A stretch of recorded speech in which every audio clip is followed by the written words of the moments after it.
Hi అండి, అందరూ ఎలా ఉన్నారు? మనం రమ్యమైన చిన్న కథల నుండి ఒక కథను విందాం. ముందుగా చిన్న ప్రార్థన.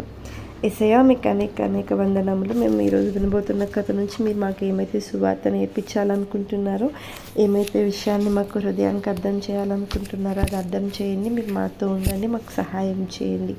ఇప్పుడు మేము ఉంటున్న పరిస్థితుల్లో, ఇబ్బందుల్లో మాకు మీ సహాయం, మీ ఆదరణ అవసరం కదా యేసయ్యా. మీ తోడు అవసరం.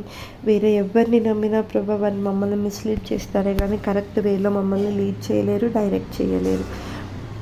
కాబట్టి మీ కాపుదల, మీ సహాయం మాకు అవసరమై ఉంది యేసయ్య.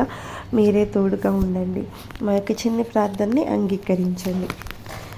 ఆమేన్. మనం ఈరోజు వినబోతున్న కథ వ్యర్థమైన వాదములు. ఒక సాయంత్రం వేళ ఇద్దరు స్నేహితులు మాట్లాడుకుంటున్నారన్నమాట. మొదటివాడు అన్నాడు, ఆహా, ఆకాశం ఎంతో పెద్దది, అంత నేలయు పచ్చిక బయలును నాకుంటే ఎంత బాగుంటుంది అని అన్నాడు. రెండోవాడు అన్నాడు, ఆహా, ఆకాశ నక్షత్రం వల్ల నాకు విస్తారమైన గొర్రె మందలు ఉంటే ఎంత బాగుండేది అని చెప్పుకుంటూ వచ్చాడనమాట. సరే, నీకంత గొర్రెల మంద దొరికితే మేపుటకు ఏం చేస్తావని మొదటివాడు ప్రశ్నించాడు. దానికేంటి, నీకు ఆకాశం అంతా పచ్చిక బయలు దొరుకునన్నావు కదా, దానిలో మేపుకుంటాను అని అన్నాడు.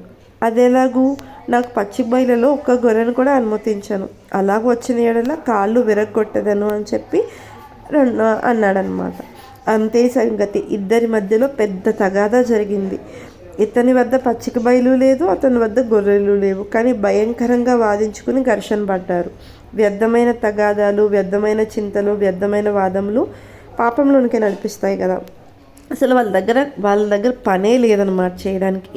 ఏ పని లేక వ్యర్థంగా వాళ్ళు సంభాషించుకుంటూ అసలు లేని దాని గురించి అజ్యూమ్ చేసుకుంటూ ఒకరితో ఒకరు గొడవ పడుతూ ఉన్నారు. అపోస్తులుడైన పౌలు ఇలాగ రాశారు, కక్ష చేతనైనను వృధాతిశయం చేతనైనను ఏమీయూ చెయ్యక వినయమైన మనస్సు గలవారై ఒకరినొకడు తనకంటే యోగ్యుడని ఎంచుకొనుడి.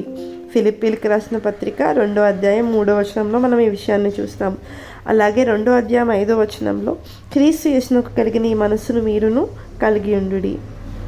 దానికి బదులు వాళ్ళిద్దరూ అలా వ్యర్థంగా సంభాషించుకునే బదులు ఎవరైనా ఇబ్బందిలో ఉన్నా, ఆపదలో ఉన్నా, కష్టంలో ఉన్నా, అంటే ఆ సమయాన్ని వారి గురించి వెచ్చించడానికి, వారి గురించి ప్రార్థించడానికి, వారికి సహాయపడడానికి వినియోగించి ఉండవచ్చు. కానీ అలా కాకుండా వ్యర్థంగా తగాదా పడుతున్నారనమాట. అనవసరంగా పోట్లాడుకుంటున్నారు. అది దేవుని యొక్క మనసు కాదు, దేవుని యొక్క ఆత్మ నడిపింపు కాదు. సో మనం కూడా క్రీస్తు యేసునకు కలిగిన మనసును కలిగి ఉండాలి. అది ఫిలిప్పీలకు రాసిన పత్రిక 2వ అధ్యాయం 5వ వచనంలో మనం చూసుకుంటాం. యేసయ్య, ఈ చిన్న కథ ద్వారా మీరు మాకు నేర్పించిన సువార్తకై మీకు అనేక వందనములు. మీరు మాకు తోడుగా ఉన్నందుకు, మమ్మల్ని నడిపించినందుకు మీకు వందనములు యేసయ్య. మా సమయాన్ని కూడా మేము వ్యర్థంగా ఇలాంటి విషయాలపైన వెచ్చించకుండా ఉండడానికి సహాయం చేయండి.